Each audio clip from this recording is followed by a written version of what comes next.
Hi student, education super classes में आप सभी का एक बार फिर से स्वागत है।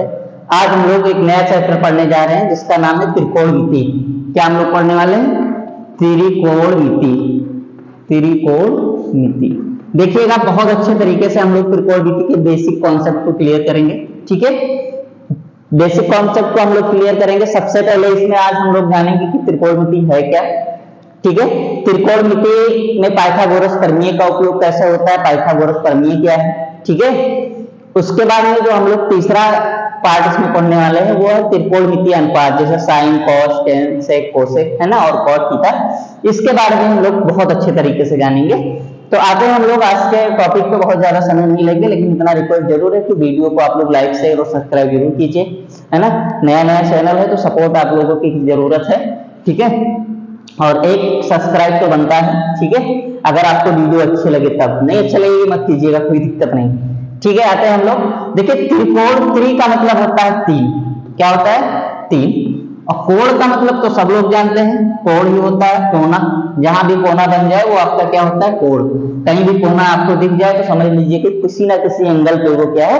झुका हुआ है। ठीक है, तो हम लोग क्लियर करते चलते। मिति का मतलब होता है माप। क्या होता है?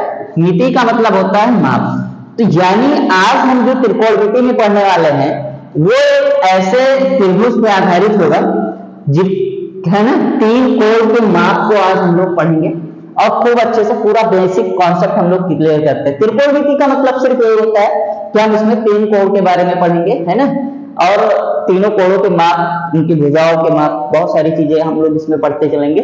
तो सबसे पहले हम एक समकोण त्रिभुज बना लेते हैं। ठीक है, और समकोण त्रिभुज बनाने के बाद आइए हम लोग कॉन्सेप्ट को और अच्छे तरीके से समझते हैं। तो देखिए, आप समझ गए होंगे, त्रि का मतलब तीन, कोण का मतलब कोण, और मिति का मतलब माप। यानी तीन कोण के माप को ही हम क्या बोलते हैं? त्रिकोणमिति बोलते हैं। तो आइए हम लोग एक त्रिकोणमिति को सॉल्व करने से पहले एक देखिए, एक बात समझिएगा, त्रिकोणमिति जो आपका होता है वो समकोण त्रिभुज पे आधारित होता है। तो हम लोग एक समकोण त्रिभुज बना लेते हैं। देखिए, एक समकोण त्रिभुज आपका हो गया।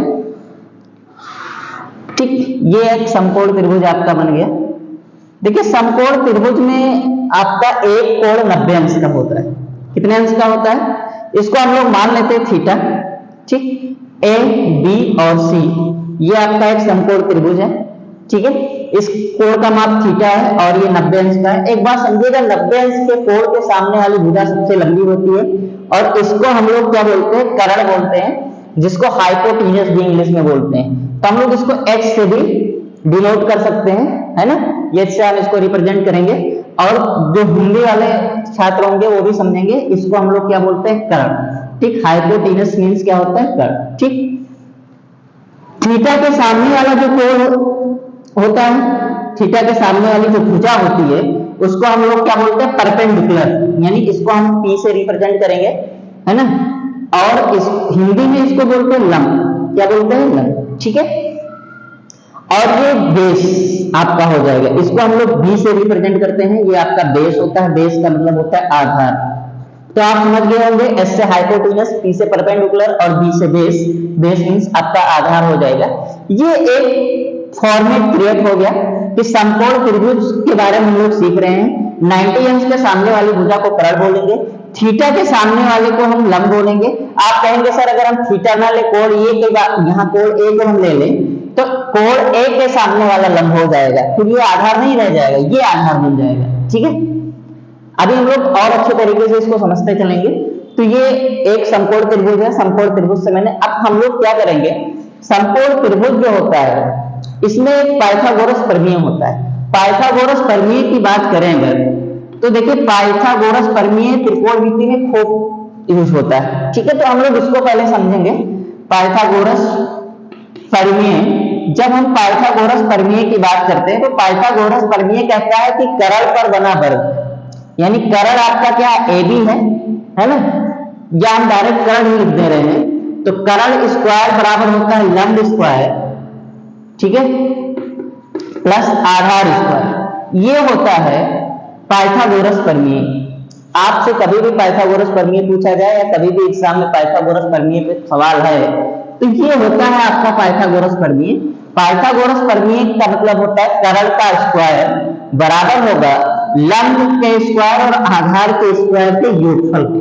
ठीक है, तो ये आपका पाइथागोरस प्रमेय, ये पाइथागोरस प्रमेय आपको यूज करना है इस त्रिकोणमिति चैप्टर में जो हम एनसीईआरटी का सॉल्व करा रहे हैं। किसी भी त्रिकोणमिति क्वेश्चन में पाइथागोरस प्रमेय यूज होता है। अब हम लोग आते हैं त्रिकोणमितीय अनुपात की चर्चा कर लेते हैं। देखिए, जब त्रिकोणमितीय अनुपात की बात होती है, यहां मैं लिख दे रहा हूं त्रिकोणमितीय अनुपात, मितीय अनुपात। देखिए, जब त्रिकोणमितीय अनुपात की बात की जाएगी तो त्रिकोणमितीय अनुपात 6 होते हैं। एक होता है आपका साइन थीटा, दूसरा होता है कॉस थीटा, तीसरा होता है आपका टेन थीटा, और फिर होता है आपका कोसेक थीटा, सेक थीटा और कॉट थीटा। ये आपके त्रिकोणमितीय अनुपात होते हैं। अब देखिए, एक बात समझिएगा, आज मैं आपको एक फार्मूला को, स्टूडेंट की शिकायत रहती है कि हम भूल जाते हैं कि साइन थीटा बराबर लंब बटा क्या होता है ना, तो कैसे क्या होगा, तो मैं सिर्फ ये कहूंगा कि आप इसमें 6 के 6 नहीं याद करना है, आपको पूरा का पूरा नहीं याद करना है, सिर्फ साइन कॉस और टेन को अगर आप सीख लेंगे तो बाकी आप निकाल सकते हैं, क्योंकि साइन का जस्ट अपोजिट कोसक होता है, कॉस का सेक होता है और टेन का क्या होता है, कॉस होता है। ठीक है, यानी कि अगर हमको साइन मिल जाए तो हम कोसेक को अपोजिट करके निकाल सकते हैं, कॉस मिल जाए तो सेक का पता लगा सकते हैं और टेन मिल जाए तो कॉस का। तो हम इस तीनों को छोड़ दे रहे हैं, आपको यही तीनों बताएंगे और इसी से आपको सारा लर्न हो जाएगा अच्छे तरीके से। ठीक है, तो देखते हैं हम लोग अब क्या करेंगे। मैंने आपको बताया कि, और ये अब मैं एक ट्रिक बताने जा रहा हूं, उस ट्रिक को आपको याद रखना है ना। देखिए, ट्रिक अगर एक बार आपने सीख लिया अच्छे से तो कभी आप भूलेंगे नहीं। ठीक है, एक ट्रिक होता है लाल बटा कट्टा करके, तो बहुत पुराना हो गया है, हम लोग नया ट्रिक सीखते हैं। ठीक है, नया क्या है, सबसे पहले हम लोग क्या लेंगे, पाकिस्तान भूखा पड़ा, पीबीपी। ठीक, और क्या लेंगे, हिंदुस्तान हरा भरा। ठीक, HSB। अब आप कहेंगे सर ये क्या है, मैं आपसे कहूंगा, देखिएगा, पाकिस्तान भूखा पड़ा और हिंदुस्तान हरा भरा, पी से होता है परपेंडिकुलर, मैं यहां लिख दे रहा हूं, पी से होता है परपेंडिकुलर, मींस हिंदी वाले भी ध्यान ले, लंब। H से आपका होता है हाइपोटेनस, इसका मतलब होता है कर्व, और B से होता है आपका बेस, बेस का मतलब होता है आधार। ये आप समझ जाएंगे। ठीक, अब आप ये जो पहला कॉन्सेप्ट है P by H, perpendicular by hypotenuse, यानी लंब बटे कर्व, ये साइन का होगा। दूसरा आपका होगा कॉस का, कॉस का मतलब बेस अपान हाइपोटेनस यानी आधार बटे कर्व। और तीसरा आपका क्या होगा, टेन का, टेन का मतलब होता है परपेंडिकुलर, परपेंडिकुलर का मतलब लंब बटे और बेस का मतलब आधार। अब आपसे पूछा जाए साइन का मतलब क्या होगा, तो P by H, cos B by H और टेन P बाई P। ठीक है, P by B। P by H का मतलब लंब बटे कर्व, परपेंडिकुलर मींस लंब होता है और हाइपोटेनस मींस कर्व, लंब बटे कर्व। B बाई एच का मतलब, B का मतलब होता है बेस, H का मतलब होता है हाइपोटेनस, यानी बेस बाई बेस, यानी B बाई एच का मतलब हो जाएगा कॉस, और टेन आप याद कर लोगे P बाई B यानी परपेंडिकुलर बाई बेस। ठीक है, अब हम लोग इसको कैसे याद रखेंगे बहुत लंबे समय तक, तो समझते हैं हम लोग। ठीक है, मैंने यहां आपको बता दिया कि अगर साइन थीटा बराबर, अब क्या हो जाएगा, हिंदी वाले भी समझते चलेंगे, इंग्लिश वाले, साइन थीटा बराबर क्या होता है, P बाई एच, P का मतलब होता है परपेंडिकुलर और हाइपोटेनस का मतलब होता है लंब बटे कर्व। अगर ये आप याद रखेंगे फार्मूला, पाकिस्तान भूखा पड़ा, हिंदुस्तान हरा भरा, साइन कॉस टेन ही है सबसे पहले।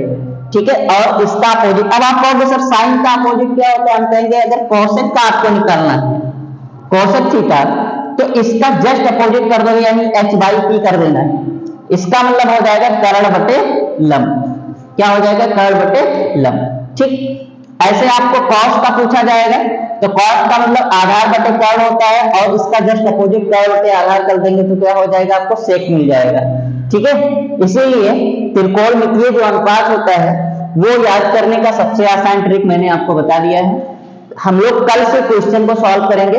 ठीक है, क्वेश्चन कल से बनाएंगे और एनसीईआरटी के सारे क्वेश्चन त्रिकोणमिति से हम लोग सॉल्व करेंगे, और वही क्वेश्चन ज्यादा हम लोग फोकस करेंगे अपने क्लासेस में। जो हाई स्कूल या जितने भी कॉम्पिटिटिव लेवल की परीक्षाएं होती है उसमें क्वेश्चन पूछे जाते हैं। ठीक है, बार बार एग्जाम में आने वाले क्वेश्चन को ही सॉल्व करते हैं हम लोग। इससे पहले मैंने सर्कल आपको पढ़ा दिया है। ठीक है, सर्कल से मैंने उन्हीं क्वेश्चन को लिया है, उन्हीं क्वेश्चन को सॉल्व कराया है, ताकि जो स्टूडेंट है वो बहुत ज्यादा बोर ना है। जो एग्जाम में बार बार क्वेश्चन आते हैं आप उतना कर लेंगे, और उस पर आधारित आपके बुक में और भी जितने क्वेश्चन है उसको अगर आप सॉल्व कर लेंगे तो मुझे नहीं लगता है कि उससे बाहर कोई क्वेश्चन आपसे पूछा जाएगा। ठीक है, तो मिलते हैं हम लोग कल के क्लास में। ठीक है, तो तब तक के लिए गुड नाइट, और आप लोग खुश रहिए, मस्त रहिए, और चैनल को मेरे लाइक और सब्सक्राइब भी कीजिए। ठीक है, मिलते हैं कल के क्लास में। ठीक है, थैंक यू।